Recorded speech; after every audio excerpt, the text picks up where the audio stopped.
I know that we're supposed to care about Belle and the Beast, but like, when? I'd starve before I ever ate with you.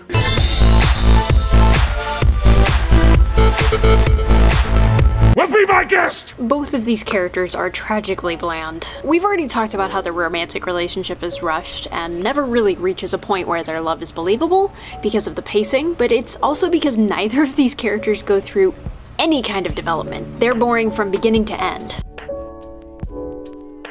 Belle's got a lot of stuff going for her. She's an inventor, her mom died of the plague, she loves her dad, she likes books. The problem is that most of this stuff doesn't come into play much. She invents a washing machine at the beginning of the movie, and then she invents nothing else, and it's never brought up again. She's in a castle with a bunch of enchanted houseware. Why isn't there a scene where she helps someone fix a door or something? She apparently can't focus on any of the many interests the writers have given her, including reading. It's what's supposed to bring her and the Beast together, but it's not something that Belle really seems invested in. She spends so little time doing it and appears to be more of a hobby for the Beast. It's him putting his expensive education to good use, and her reading simply because she did it before in 1991. We should clarify that when we say she doesn't spend a lot of time doing it, we mean she doesn't spend a lot of time doing it when compared to the rest of this 2-hour-long movie. Even her choice of favorite Shakespeare play is boring. Stay with me, this is not a bashing of Romeo and Juliet. Really, this is a character choice flaw rather than a character flaw. The writers could have picked literally any other Shakespeare play for Belle to talk about. Shakespeare's got plenty of adventure stories, which is something Belle clearly relies on to escape her town. So Romeo and Juliet? Really?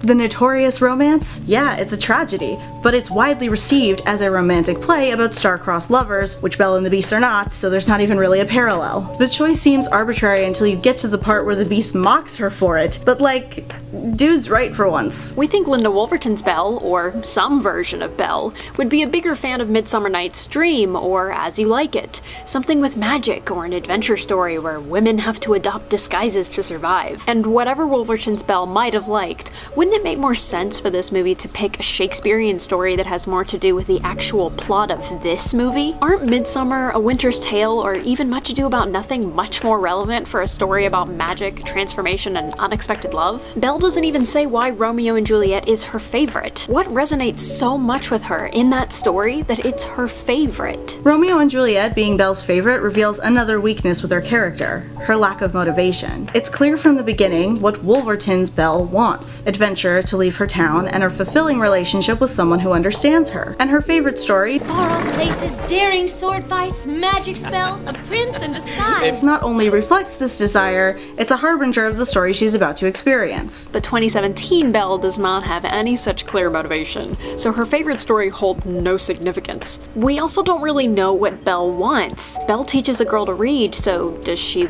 want to be a teacher? Does she want to go back to Paris and study? We don't really know. She seems to want to know more about who she is by learning about her mother, but that's not explored. Watson's Belle doesn't seem to have any aspirations except to not marry Gaston. We even mentioned in yesterday's video that we didn't really quite understand why Gaston wants her. He says it's because she has dignity, but there's nothing else to her. Animated Gaston is attracted to her because she's beautiful, and as a transgressive woman, she presents a challenge to him, something for him to tame.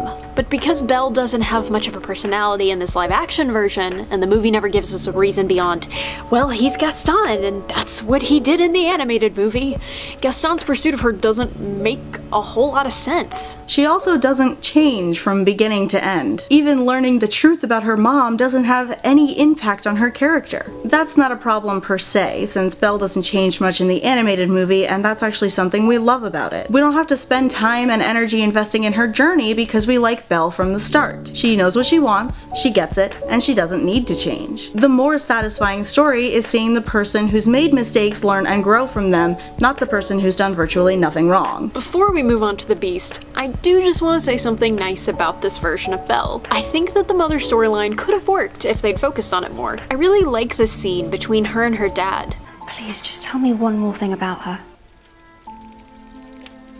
Your mother was fearless.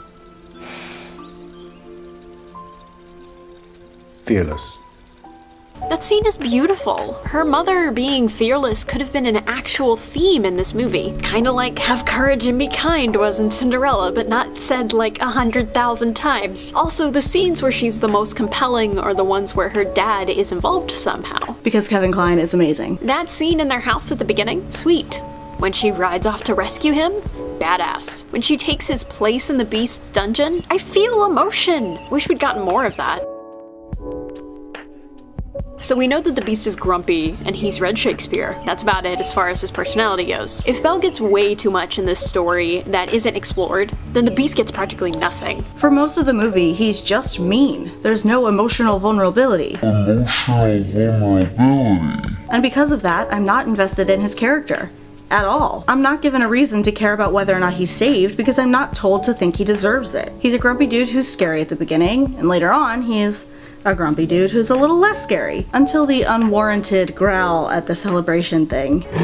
Ugh. So we're told that his abusive tendencies were learned from his father, who is an even bigger abusive asshole, and we're just supposed to believe that. We're only ever shown Beast's father once, and it's when he's taking baby Beast away from his mother's deathbed, but that's it. Besides Mrs. Potts' account, we have no other evidence that Beast's father was terrible. We don't know the extent to which Beast's father corrected him either. Also, the Beast never mentions his father at all. Mrs. Potts mentions him twice, and she's the only character to do so. This movie almost wants us to alleviate the Beast of responsibility for his actions, which is a problem that a lot of people have with the original movie. We as an audience shouldn't be blaming the Beast's father for his current predicament, it's his fault entirely. As it stands, we don't care that the Beast had a mean dad because it never comes to anything. It's never explored or resolved. But even if we did care, and even if his father's abuse did mean something to him, the Enchantress still placed the curse on the Beast for a reason. It's one thing to say his father is the reason he's an and another to say his father is the reason he was cursed. Something that's really weird about the Beast is that he never seems to care about breaking the spell. Lumiere is the one who lets Belle out of the dungeon and gives her a bedroom,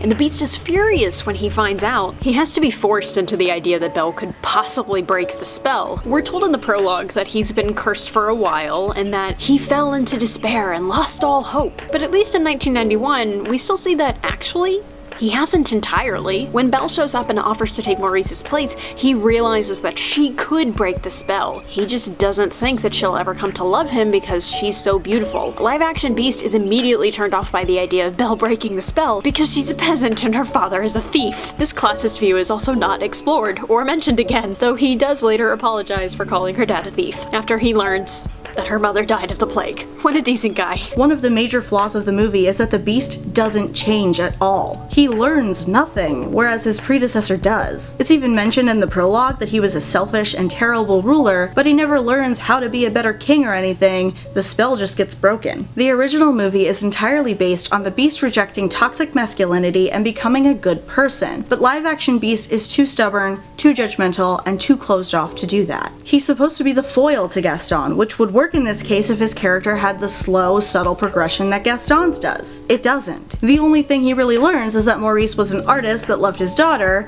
and that Belle is nice, I guess? Here's the thing. In the story of Beauty and the Beast, someone needs to learn that appearances can be deceiving and that beauty is found within. But no one really learns that in this movie except LeFou. If this movie is meant to have some other arc for Belle or the Beast to learn besides that, it doesn't let us in on the secret. If the arc is that the Beast falls in love with Belle, we've already talked at length about how that's not convincing. That makes it difficult for us to become invested in either of their personal journeys or whether they break the spell at all, which coming from us is tragic. We'll see you tomorrow.